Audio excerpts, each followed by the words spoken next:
Hey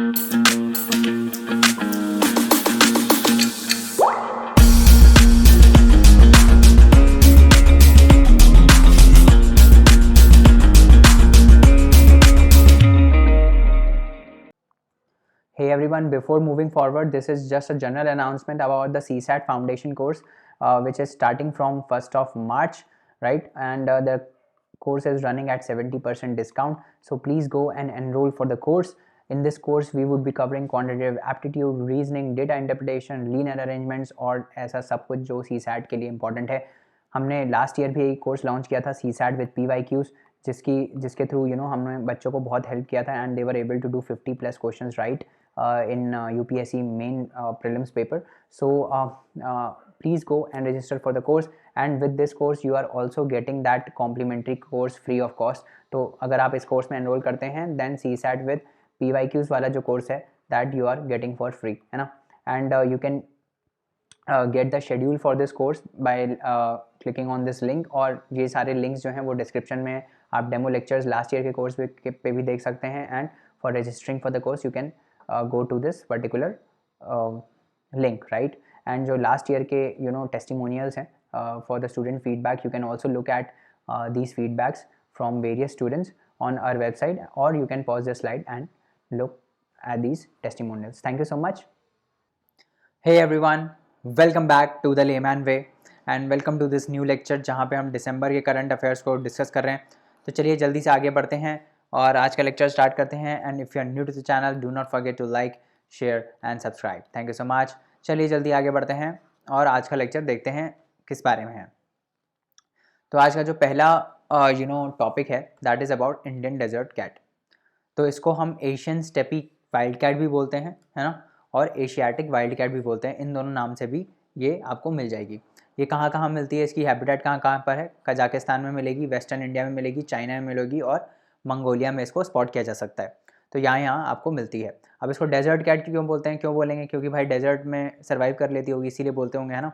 तो इसीलिए इस कैट को हम डेजर्ट कैट बोलते हैं, क्योंकि ये जो कैट है वो डेजर्ट्स में मिलती है और पानी के बिना भी ये रह सकती है. जैसे कैमल है अपना, पानी के बिना रह सकता है, ये भी पानी के बिना रह सकती है. अब इसको कौन सी वाइल्ड लाइफ सेंचुरी में देखा गया? Nauradehi wild life sanctuary. कहाँ पर है ये? मध्य प्रदेश में. तो ये आपको याद रखना है कि नौरादेही वाइल्ड लाइफ सेंचुरी कहाँ है? मध्य प्रदेश में. वहाँ पर डेजर्ट कैट स्पॉट की गई है और इसको पन्ना टाइगर रिजर्व में भी स्पॉट किया गया है. ठीक है. इसका IUCN स्टेटस की अगर हम बात करें तो लीस्ट कंसर्न है, साइट्स के अपेंडिक्स 2 में है और वाइल्ड लाइफ प्रोटेक्शन एक्ट के शेड्यूल 1 में है. ठीक है, आगे बढ़ते हैं. अब दूसरा आर्टिकल है that is about Agni P missile. तो ये क्या है अग्नि पी मिसाइल? ये basically surface to surface ballistic missile है. Correct, surface to surface ballistic missile है. इसकी रेंज कितनी है? 1000 से 2000 किलोमीटर की इसकी रेंज है. करेक्ट. फिर आगे बात करते हैं अग्नि 5 के बारे में बात करते हैं. तो ये क्या है? अग्नि 5 बेसिकली लॉन्गेस्ट मिसाइल है अग्नि सीरीज़ का. इंटर कॉन्टिनेंटल बैलिस्टिक मिसाइल है जिसकी रेंज 5000 किलोमीटर के भी ऊपर है. ठीक है, समझ में आ रहा है. उसके बाद आगे बढ़ते हैं वर्ल्ड प्रेस फ्रीडम इंडेक्स के बारे में बात करते हैं. ये किसने रिलीज़ करी है? ये रिलीज़ करी है रिपोर्टर्स विदाउट बॉर्डर्स ने. तो ये आपको याद रखना है. वर्ल्ड प्रेस फ्रीडम इंडेक्स कौन रिलीज़ करता है? Reporters without borders. ये बेसिकली 180 कंट्रीज़ को रैंक करती है. किन किन पैरामीटर्स पे रैंक करती है? प्लूरलिज्म पे रैंक करती है, मीडिया इंडिपेंडेंस पे रैंक करती है, एनवायरनमेंट एंड सेल्फ सेंसरशिप पे रैंक करती है, लेजिस्लेटिव फ्रेमवर्क्स पे करती है, ट्रांसपेरेंसी पे करती है, इंफ्रास्ट्रक्चर पे करती है और अब्यूज़ पे करती है. तो इन सारी चीज़ों पे ये बेसिकली प्रेस को रैंक करती है कि कितना अब्यूज़ झेलना पड़ रहा है प्रेस को, है ना, इंफ्रास्ट्रक्चर कैसा है मीडिया का, इन सब पे इसको रैंक करती है. उसके बाद आगे बढ़ते हैं और घड़ियाल्स के बारे में बात करते हैं. तो घड़ियाल्स कैसे होते हैं? ये दिस इज़ अ घड़ियाल. इसकी एक लंबी सी ऐसी स्नाउट होता है जिसको स्नाउट बोलते हैं, है ना, ऐसे लंबा सा एक्सटेंडेड रहता है आगे. तो ये होते हैं घड़ियाल्स. ये कहाँ रहते हैं? ये बेसिकली रिवर राइन हैबिटेट्स में मिलते हैं जहाँ पे जो वाटर होता है वो डीप होता है और क्लियर होता है और फास्ट मूविंग वाटर होता है, वहाँ पे मिलते हैं. ठीक है, सैंडी बैंक्स में ये आपको मिल जाएंगे. करंटली ये बहुत डिफरेंट जगहों में मिलते हैं इंडिया और नेपाल में. तो कौन कौन सी रिवर्स हैं जो इनको हैबिटेट प्रोवाइड करती हैं? वो हैं सन रिवर, गिरवा रिवर, महानदी रिवर और चंबल रिवर. ठीक है, तो ये ये 4-5 रिवर्स जो हैं वो यहाँ पे ये इन रिवर्स में आपको ये स्पॉट हो जाएंगे. इस बात कौन सी सेंचुरीज़ हैं? एक है नेशनल चंबल सेंचुरी और कटर नाइगाड वाइल्ड लाइफ सेंचुरी. यहाँ पे भी आपको ये मिल जाएंगे. ठीक है. IUCN की रेड लिस्ट की बात करें तो ये क्या है? क्रिटिकली इंडेंजर्ड है. ये आपको याद रखना है. Gharials are critically endangered. Wild life protection act के शेड्यूल 1 में है और साइट्स के अपेंडिक्स 1 में है ना. इसके अलावा जो इंडियन गवर्नमेंट है उसने प्रोजेक्ट क्रोकोडाइल लॉन्च किया था इनको प्रोटेक्ट करने के लिए along with UNDP and FAO, ठीक है। कब लॉन्च हुआ था? 1975 में। इसके अलावा 2 और स्पीशीज़ हैं क्रोकोडाइल की, जो है एक है मगर, है ना, और एक है सॉल्ट वाटर क्रोकोडाइल। तो इनका आप मेरे को IUCN स्टेटस बताओगे कि मगर का IUCN स्टेटस क्या है और सॉल्ट वाटर क्रोकोडाइल का IUCN स्टेटस क्या है, ये दोनों आपको मेरे को कमेंट करके बताओगे, ठीक है। उसके बाद सीड विलेज प्रोग्राम के बारे में बात करते हैं। तो ये जो सीड विलेज प्रोग्राम है ये किसने लॉन्च किया है? Seed village program basically launch किया है ministry of agriculture and farmers welfare ने। कब लॉन्च किया था? 2014 से 15 के बीच में। इसका कंसेप्ट क्या है? ये बेसिकली एक सब मिशन है, किसका? सब mission on seeds and planting materials. अब इसमें हम क्या करेंगे? इसमें बेसिकली जो सीड्स की क्वालिटी है उनको हम इम्प्रूव करेंगे to upgrade the quality of farmers saved seeds. जो फार्मर्स जो बीज बचा के रखते हैं उनकी क्वालिटी को हम बढ़ाएंगे, है ना। तो इसमें हम क्या करने वाले हैं? इसमें हम फाइनेंशियल असिस्टेंस देंगे for distribution of foundation certified seeds at 50% of the seed cost. तो जस्ट आधी कॉस्ट में इनको सीड प्रोवाइड होगा, है ना, फॉर सीरियल क्रॉप्स, और 60% पे इनको मिल जाएगा for pulses, oil seeds, fodder and green manure crops. तो जो बेसिकली सीरियल क्रॉप्स हैं उनका जो सीड है इनको 50 आधे रेट पे मिल जाएगा, और जो पल्सेस, ऑयल सीड्स और फॉडर वाले हैं इनका 60% ऑफ ओरिजिनल प्राइस पे इनको मिल जाएगा। और ये and this is available for up to 1 एकड़ पर फार्मर, है ना। तो इस हिसाब से ये एलिजिबिलिटी है। उसके बाद आगे बात करते हैं एग्रीटेक कोहर्ट के बारे में। तो ये किसके अंडर है? अटल इनोवेशन मिशन जो नीति आयोग का है उसने पार्टनरशिप किया है UNCDF और Bill and Melinda Gates Foundation के साथ और रैबो फाउंडेशन के साथ, और उन्होंने ये इनोवेशन प्लेटफॉर्म लॉन्च किया है। कब लॉन्च किया था? जुलाई 2021 में। ये क्या करेगा? ये basically cross border exchange provide करेगा। किसके बीच में क्रॉस बॉर्डर एक्सचेंज होगा? मतलब क्या चीज़ का क्रॉस बॉर्डर एक्सचेंज होगा? इनोवेशंस का, इनसाइट्स का और इन्वेस्टमेंट्स का। तो इस प्लेटफॉर्म के थ्रू हम क्या करेंगे? कोलैबोरेट करेंगे आपस में, मतलब इंटर कंट्री कोलैबोरेशन होगा। जो भी एमर्जिंग मार्केट्स हैं जैसे इंडिया हो गया, इंडोनेशिया हो गया, मलावी हो गया, मलेशिया हो गया, केन्या हो गया, युगांडा हो गया और ज़ाम्बिया हो गया, इन सारे देशों के बीच में बेसिकली क्रॉस बॉर्डर कोलैबोरेशंस होंगे। इससे क्या होगा?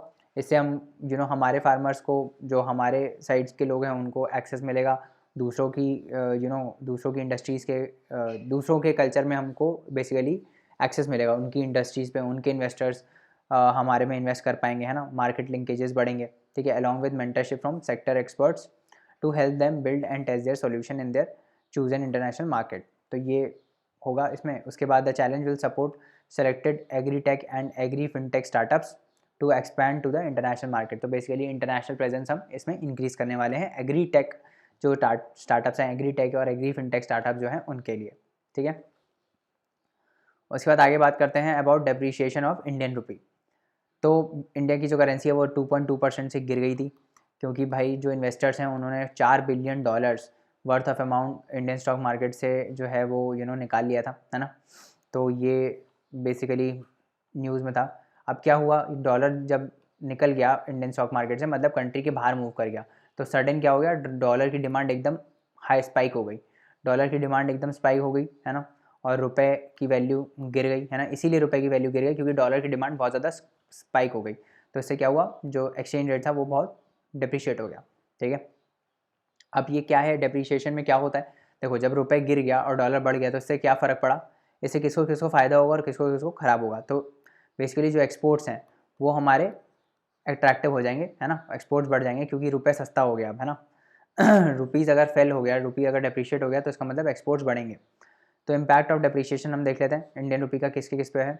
तो लूजर्स कौन कौन है? जिनको घाटा हुआ, रुपी गिरने से घाटा किसको होगा? जो बाहर से इंपोर्ट कर रहे होंगे, है ना। जो बाहर से इंपोर्ट कर रहे होंगे अब उनको डॉलर पे करना है, करेक्ट। तो और महंगा हो गया क्योंकि रुपये तो, और मतलब जैसे अगर मान लो पहले $1 इक्वल टू 70 रुपीज़ था, तो डेप्रिशिएट होने के बाद $1 कितना हो गया? 80 रुपीज़ हो गया। तो रुपए की वैल्यू डॉलर के टर्म्स में तो कम हो गई ना, समझ में आ रहा है। तो रुपए की वैल्यू पहले एक बार $70 थी, अब कितनी हो गई? ₹1 की वैल्यू और कम हो गई, $1/80। तो पहले जो मान लो $2 का प्रोडक्ट था, तो $2 के लिए उनको कुछ पर्टिकुलर पैसा पे करना पड़ता होगा। अब वो पैसा जो है वो बढ़ जाएगा, उनको ज़्यादा पैसा पे करना पड़ेगा रुपए में, है ना। तो इम्पोर्ट जो हो जाएंगे वो महंगे हो जाएंगे। तो पीपल सीख, जो बाहर जितना भी पेमेंट आप कंट्री के बाहर करोगे वो सारी चीज़ें इंक्रीज़ हो जाएंगी, ठीक है। तो फॉरेन एजुकेशन के लिए जो आप पैसा पे करोगे, अगर आप बाहर घूमने जा रहे हो, ट्रैवलिंग अब्रॉड, तो उसमें आपको घाटा होगा क्योंकि आपको हर चीज़ किस में पे करनी है? हर चीज़ आपको डॉलर और बाहर की करेंसी में पे करनी है। तो रुपए जो है, रुपए तो डिप्रिशिएट हुआ पड़ा है, तो आपको ज़्यादा रुपए पे करना पड़ेगा। People investing abroad, people seeking medical treatment abroad, तो जितनी भी बाहर की चीज़ें हैं सब महंगी हो जाएंगी। गेनर्स कौन होंगे? जो बाहर के लोग हमारी चीज़ें इंपोर्ट कर रहे होंगे, तो जो एक्सपोर्टर्स हैं हमारे, पीपल एक्सपोर्टिंग फ्रॉम इंडिया, उनके लिए गेन होगा क्योंकि बाहर वालों के लिए रुपये अब सस्ता हो गया है। People receiving remittance from non resident Indians, तो बाहर से जो पैसा जितना भी अंदर आ रहा है वो सारा चीप हो जाएगा। Foreign tourist as travel to India gets cheaper, तो टूरिज्म को बूस्ट मिलेगा, करेक्ट। तो ये सारी कंडीशन, ये सारे आप डायमेंशन देख सकते हो। उसके बाद आगे बात करते हैं ऑर्गेनाइजेशन ऑफ इस्लामिक कोऑपरेशन के बारे में, OIC के बारे में। तो ये क्या है? ये second largest intergovernmental organization है यूनाइटेड नेशंस के बाद।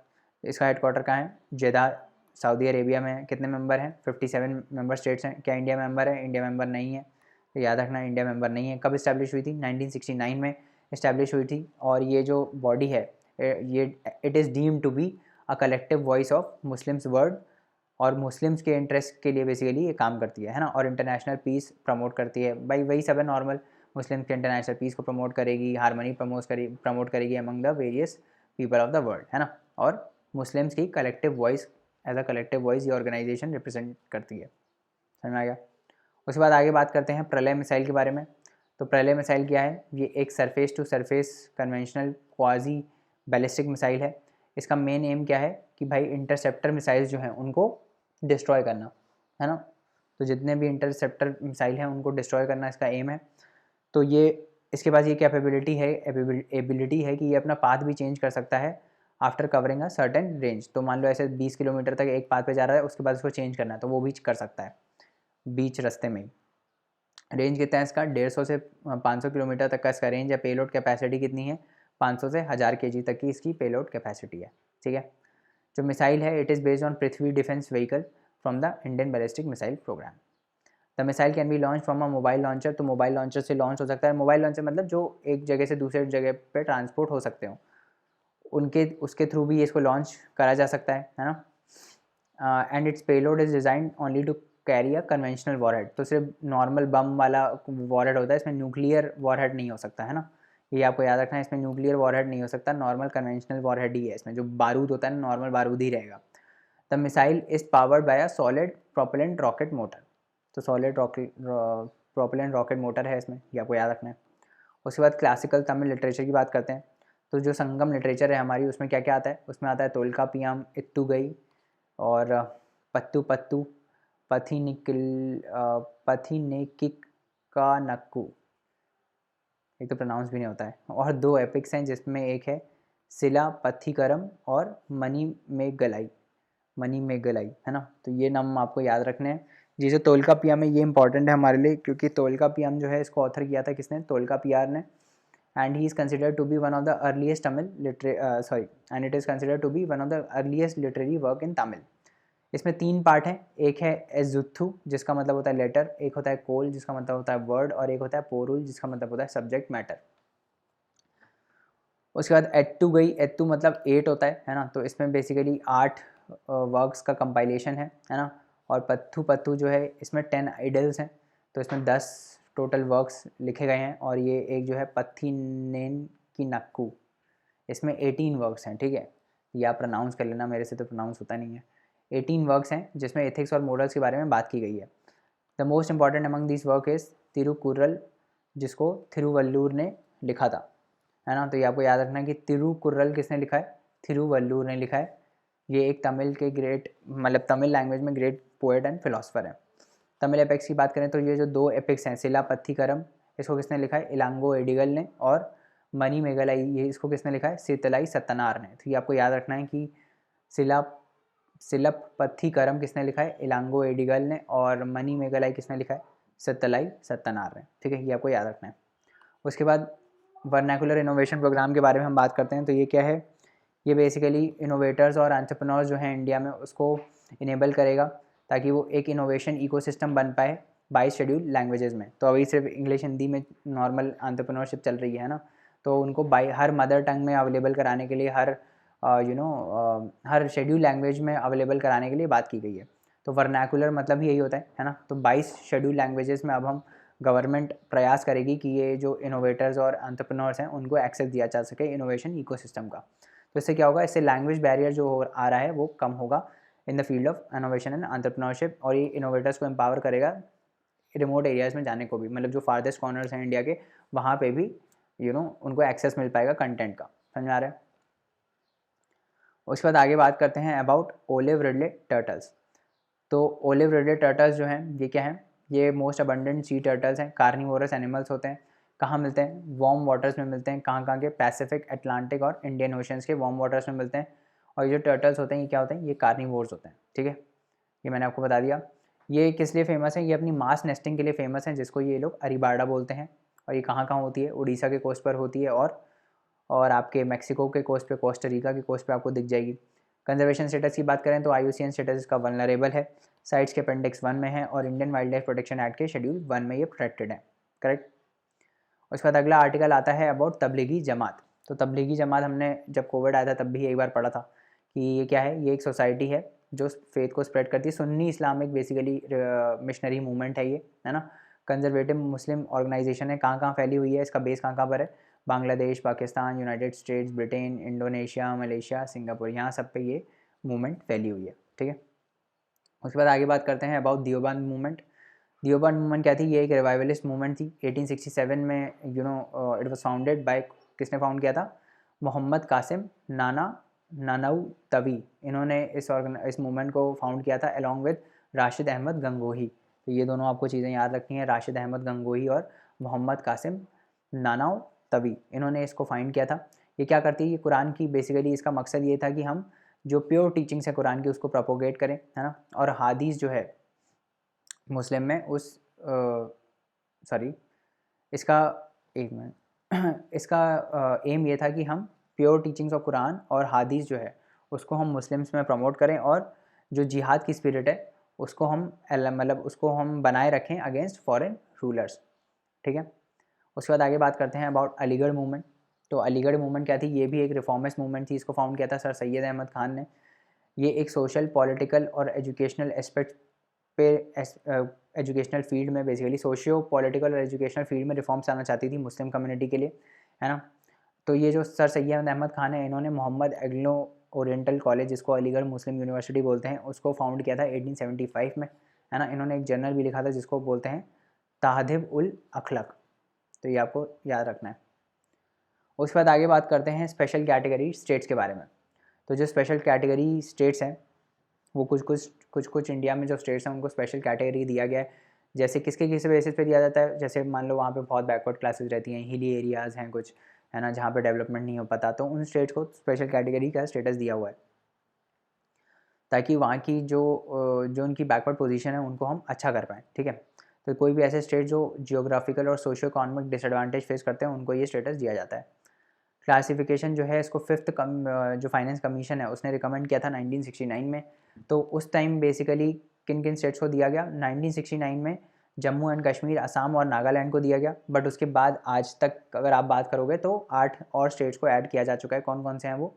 अरुणाचल प्रदेश, हिमाचल प्रदेश, मणिपुर, मेघालय, मिज़ोरम, सिक्किम, त्रिपुरा एंड उत्तराखंड। इन सब स्टेट्स को ये स्पेशल कैटेगरी का स्टेटस दिया जा चुका है। ठीक है। ऐसा कोई कॉन्स्टिट्यूशन में चीज़ मेंशन है क्या स्पेशल कैटेगरी स्टेटस टाइप? नहीं, ऐसा कोई कॉन्स्टिट्यूशन में मेंशन नहीं है चीज़, है ना। तो ये ध्यान रखना, ये ग्रांट कौन करता है? ये ग्रांट करती है अपनी सेंट्रल गवर्नमेंट, है ना। सेंट्रल गवर्नमेंट ये स्पेशल कैटेगरी के स्टेट्स देती है। और इसमें बेनिफिट क्या मिलता है? जो भी सेंट्री स्पॉन्सर्ड स्कीम होती है उसमें 90% ऑफ द जो भी सेंट्रली स्पॉन्सर्ड स्कीम होती है उसमें 90% ऑफ जो फंडिंग होती है वो कौन देती है? सेंट्रल गवर्नमेंट, इन स्पेशल कैटेगरी स्टेट्स के लिए। करेक्ट। जो रेस्ट 10% होती है वो लोन पे मिल जाती है किसी भी बैंक से 0% इंटरेस्ट रेट पे। तो ये होता है। उसके बाद आगे बात करते हैं अबाउट UNSC रिजोल्यूशन ऑफ 2615। तो ये क्या करेगा? ये परमिट करेगा जो तालिबान के ऊपर सैंक्शन लगे हुए हैं उसको थोड़ा रेस्ट्रिक्ट करने के लिए, उसको कम करने के लिए, ताकि जो ह्यूमैनिटेरियन एड है, ह्यूमैनिटेरियन हेल्प है अफगानिस्तान को मिल सके।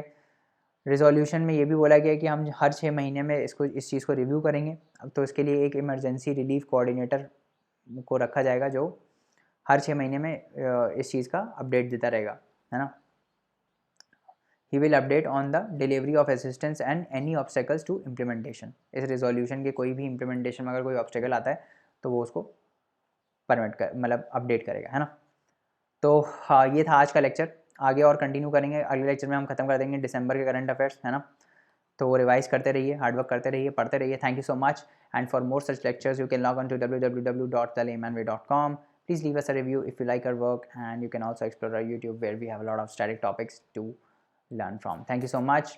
और इसके अलावा हमने CSAT का कोर्स भी लॉन्च किया हुआ है, so please go and check it out. Thank you and bye bye.